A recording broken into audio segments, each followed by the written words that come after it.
Donc voilà mes chers amis, c'est comme ça me dégoûte.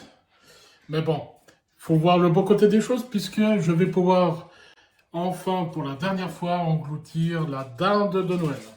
Oui, ça va.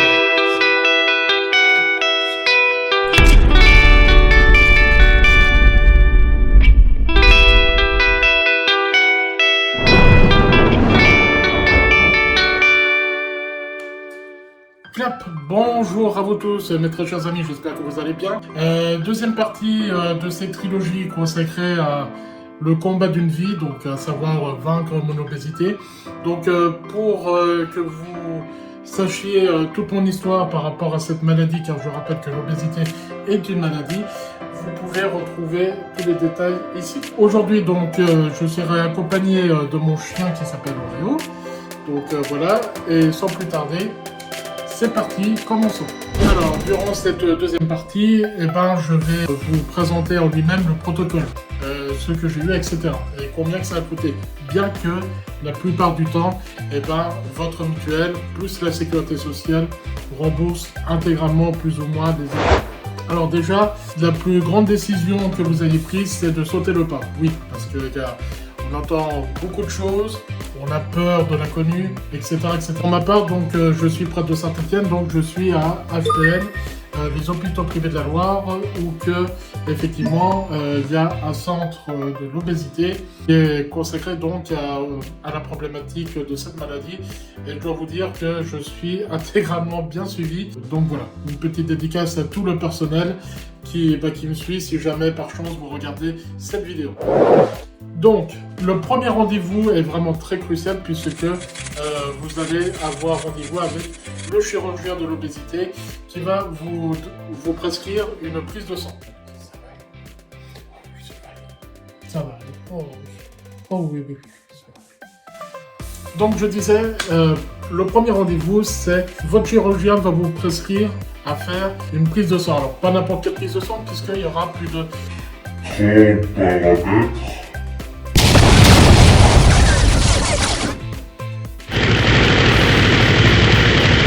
30 paramètres sanguins que vous allez faire. La prise de sang classique, l'hématologie, l'immunologie, les pathologies, donc les transaminases, le cholestérol, le diabète, etc. Mais pas que, il y a aussi du point de vue hormonal, c'est-à-dire que pour nous les hommes ça va être la testostérone et pour vous les femmes ça va être l'oestrogène. Bien que il y aura aussi la glande thyroïde, la TSH. Concernant cette prise de sang, les résultats c'est à peu près 1 à 2 semaines. Par contre, je dois vous le dire, il y a aussi donc vitaminique, donc tout ce qui est vitamines. On y reviendra un peu plus la troisième partie sur la chirurgie en elle-même. Et vous avez aussi tout ce qui est minéralogie. Et dans la minéralogie, il y a du sélénium qui n'est pas remboursé par la Sécu, question de, entre guillemets, confort du patient plutôt que des obligations. Donc du coup, ça sera 80 € qui sera plus ou moins remboursé suivant votre mutuelle. Ensuite, vous revenez voir votre chirurgien. Dans mon cas, il y aura 2 choses en parallèle à faire. Il y aura l'hospitalisation de jour, donc les ateliers, et d'une autre partie, il y aura tout ce qui est les examens à faire. Concernant les examens à faire, il y aura l'échographie abdominale. Donc c'est comme si c'était une échographie pour les femmes enceintes, sauf qu'on va bien vérifier que tous les organes sont à peu près normaux. Pour ma part, je touche du bois, mon foie est parfaitement normal, je n'ai pas de pancréatite, les reins vont bien, la prostate va bien, pour nous les hommes, pour vous les filles, je crois que c'est les ovaires. On va vérifier le foie donc et la vésicule biliaire. Dans mon cas, j'ai quelques petits caillots qui sont très petits. Ces petits caillots, normalement, si jamais ils sont gros, ça peut obstruer la vésicule biliaire et donc du coup faire des complications post-chirurgicales. C'est pour ça qu'après l'examen final, c'est ce qu'on appelle une gastroscopie, c'est-à-dire que, vous verrez à la fin, parce que sinon on va se mélanger les pinceaux. Ensuite, vous avez donc la pneumologie, donc c'est pour vérifier votre souffle, plus les apnées du sommeil. Alors moi par exemple je suis en apnée du sommeil, donc je suis appareillé et c'est vrai que ça change la vie. Ça change complètement la vie parce que on dort mieux, on est plus en forme, on a moins mal au crâne, etc. Et puis pour la copine aussi, je ne ronfle plus comme un train et donc du coup elles dorment beaucoup mieux. Ensuite il y a la cardiologie, donc c'est pour voir si ton cœur fonctionne normalement, si tu n'as pas de souffle au cœur, s'il n'y a pas d'hypertrophie du cœur, si tu n'as pas de tachycardie, si tu n'as pas de... si tu n'as pas de problème tout simplement au niveau du cœur. Donc pour cela, on va te passer une échographie du cœur, plus un ECG, un électrocardiogramme. Donc pour voir si tu n'as pas justement de tachycardie, si ton cœur fonctionne bien et bat bien à rythme régulier. Et concernant le test des apnées du sommeil, c'était 120 €. 120 € qui est encore une fois remboursé plus ou moins suivant votre mutuelle. Pour la cardiologie, de mémoire, la consultation en elle-même, c'était entre 40 et 60 € suivant les hôpitaux. Hein. Dernier examen à faire, c'est ce qu'on appelle une angiographie, c'est-à-dire qu'on va faire une échographie, pareil, avec le même type d'appareil, mais sauf qu'il y aura spécification. Dans ce cas-là, il ne va pas forcément regarder l'image de l'échographie, mais surtout entendre les flux s'écouler. Donc ça fait genre, par exemple, comme ça. Et puis surtout, sur l'image, y a des couleurs en fonction du débit sanguin, etc. Dans mon cas, ça va bien. Alors pourquoi on fait une angiographie? Parce que dans n'importe quelle opération chirurgicale, il peut avoir l'obstruction des micro-vaisseaux, bon, si on est fumeur, si on est chaud, etc. Ensuite, il y a le suivi avec la nutritionniste et aussi une psychiatre. Voilà. Pour voir si dans votre tête vous êtes bien, parce que ce n'est pas anodin, mais surtout aussi, c'est pour vérifier votre état mental.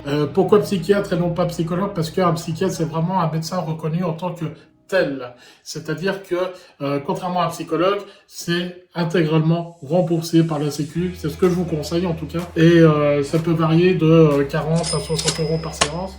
Donc voilà concernant les examens médicaux. Ensuite, nous avons la partie hospitalisation de jour, c'est-à-dire les ateliers qu'on va vous faire et le suivi pour que tout se passe au mieux. Parce que il y a 10-15 ans, une personne pouvait être opérée, un petit coup de bistouri et c'est tout.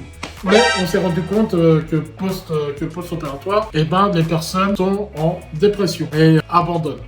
Parce que justement, ils n'étaient pas préparés. Ils n'étaient pas préparés à avoir soit un tel choc de transformation, la dure réalité des choses. Maintenant, ça a beaucoup changé. Nous avons donc des ateliers qui vont te faire connaître les chirurgies, ce qu'on va te faire, comment ça va se passer en post-opératoire. Et d'ailleurs, je vous en parlerai dans une prochaine vidéo dédiée donc à la chirurgie et le post-opératoire. Alors, pour ma part, la première visite, c'était des ateliers, mais plus médical. C'est-à-dire que je suis allé voir donc une infirmière pour voir les traitements médicaux auxquels vous avez. Vous avez le coach sportif, donc pour voir votre état de forme.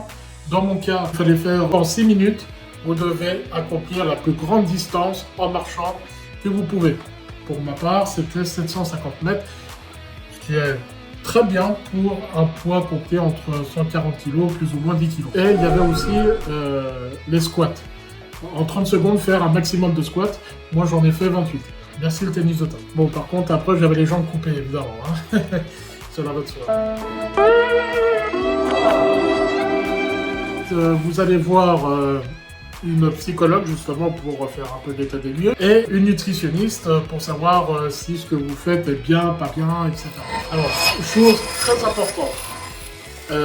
Concernant les rendez-vous médicaux et l'hospitalisation de jour, dans mon cas, à HPL en tout cas, vous avez la possibilité de passer tous les examens médicaux durant des journées d'hospitalisation. Chose que moi, je ne savais pas. Donc du coup, moi j'ai tout pris en parallèle et puis voilà. Et aussi, on est suivi par, dans mon cas aussi, ce qu'on appelle un endocrinologue. Donc spécialiste des hormones. Ensuite, les deuxième et troisième journées, en fait, on va t'apprendre plein de choses.